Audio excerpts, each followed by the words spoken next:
Welcome to the Sustain-omics. I'm happy to have Mr. Tojo Joseph, HR Head at the Vagh Group of Industries. Thank you for taking time out to be with us. Thank you. Okay, I have two short questions for you.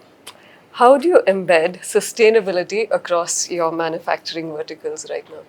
See, sustainability has become like should I say, absolute necessity in the manufacturing sector as of now.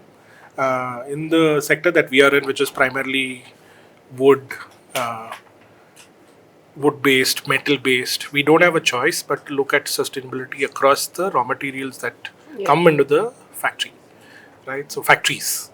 So it's not just with our industry, with our company. It's generally the case across. Uh, for example, if it is wood, there are sustainable forests which are grown primarily for wood. Right. So you don't Yeah, so you're erode not the really eroding existing the forest area. forests, right? So there are. I mean, having said that, there's a lot that happens, but as far as possible from the sourcing perspective, from sourcing itself, we try to identify sources who can get us products or raw materials uh, from the sustainable forest or the Understandable. sustainable line, Fair enough. so to say. Fair enough.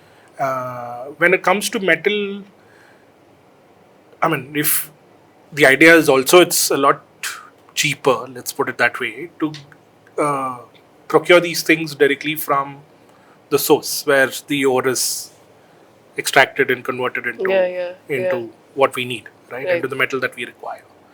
So primarily that works out a lot easier because the raw material is supplied for by a few, very few, what do you say, organizations or entities which don't have a choice but to follow the norms set by the government.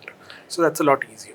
And I think working with organizations that already have set norms is a lot more, I think, even logically feasible. Correct. As opposed to. And not just that, so they will advocate a lot of things for us because there are in manufacturing there are a lot of standards which we which we don't realize, which is not out there for everyone to know. Which is lean comes from there, Six Sigma comes from there, all of these things come from there, right?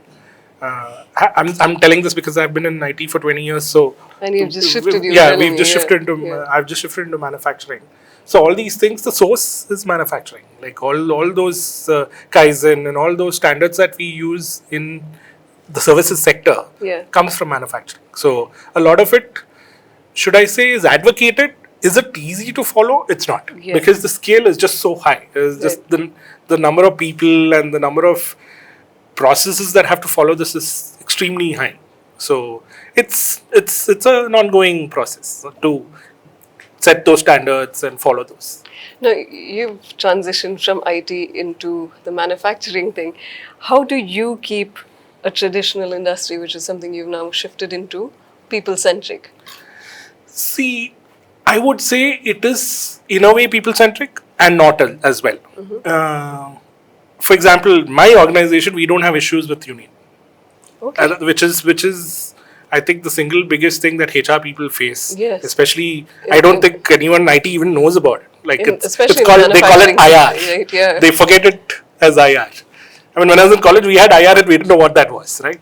So it so happens that luckily, because our organization is already people-centric, they are very people-focused. They ensure that they give all those benefits, not necessarily the pay, because obviously pay scale is much lower in the manufacturing sector, but they cater to the daily needs, the basic minimum benefits that is required, which is good enough for them to feel that the organization is something to bank on.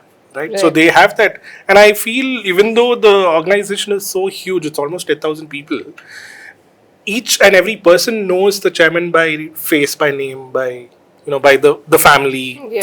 So they take immense pride in being associated with a lot of loyalty working. There's a lot of loyalty. There's a lot of loyalty in terms of staying with the organization. You'll be stunned, but the attrition rates are very low. which is not the case with IT, Yeah, with right? IT, So, yeah, which is the yeah. single biggest issue that we used to face when we were in IT. So, it's a lot easier here if you are able to build that basic minimum. Should I say it's still very people centric from a rapport standpoint, from a relationship. Right. I will move on from rapport to relationship. There are no relationships in IT. Let's Right. face it. There's only rapport. But in manufacturing sector, what I've noticed is there are relationships, right? If I'm not there for a week, when I'm back there, they're going to be asking me what happened, what happened, what Yeah, happened. yeah, yeah. So it's to that extent, right? So that is one of the things that I've noticed, and that is what they've been maintaining. Uh, Having said that, there are a lot of organizations which obviously don't follow people centricity in manufacturing, which should be the mode ahead, because I mean I know it's easy to replace with AI coming in, machines replacing Yeah. machine people is going to happen, but to enable those machines you still need people.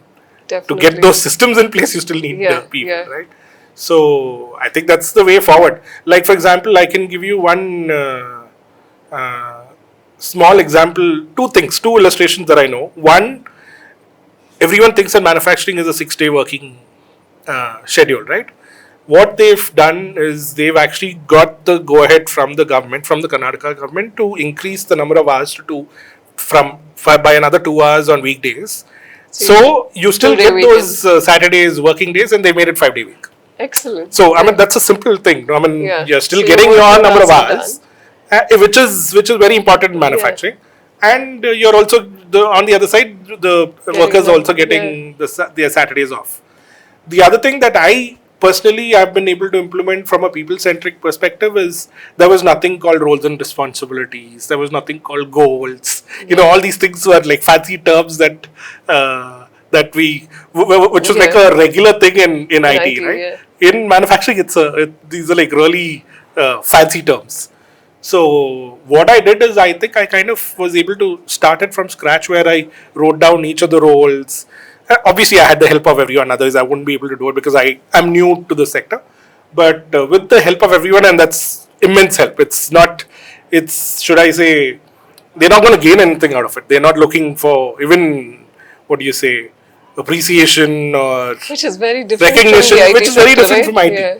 They're doing it simply because they want it's something good that is being done, Good, yeah. right? So I have been able to get those in place, roles and responsibilities.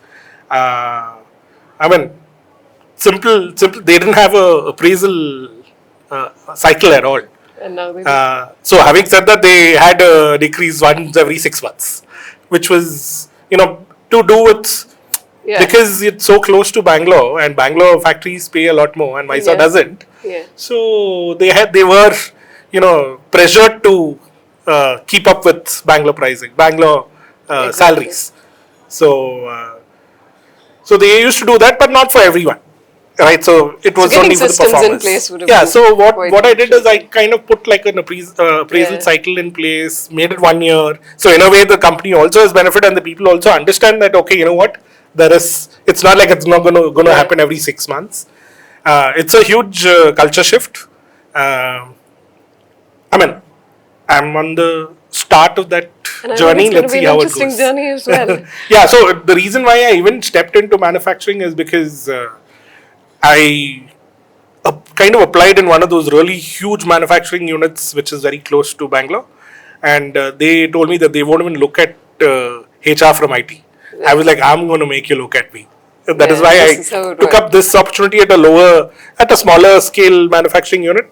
And So got I know for sure started. that Yeah. this is where I want to go. A lot of new things you learn, And it's going to those be kind of things. interesting as well. Yeah, exactly. It's a totally new ball game, except that it's still the same people, but I feel Which ultimately boils back to the fact that it's still people-centric. it's still people centric. Yeah, So, I mean, I'm yeah, so- I'm always thinking about what we can do better, what we can do different for the people, as opposed to myself. So there is, I think.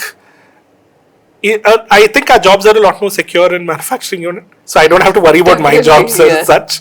Which I know as HR in IT IT, because you don't have a seat at the table, you're always wondering, oh, what will happen to Yeah, me? yeah, yeah. which is not the case here. So Definitely. I have a seat at the table. I have a very important seat at the table. In fact, I mean, the promoters look to me to see how can we make Yeah. things different. HR compliance is a huge thing in manufacturing, which in IT is okay. We won't even worry about. Right. Compliance is a huge thing, so we have to also ensure that we are compliant with all these things. Whatever changes we make, it has to fall in the norms of the government. Right.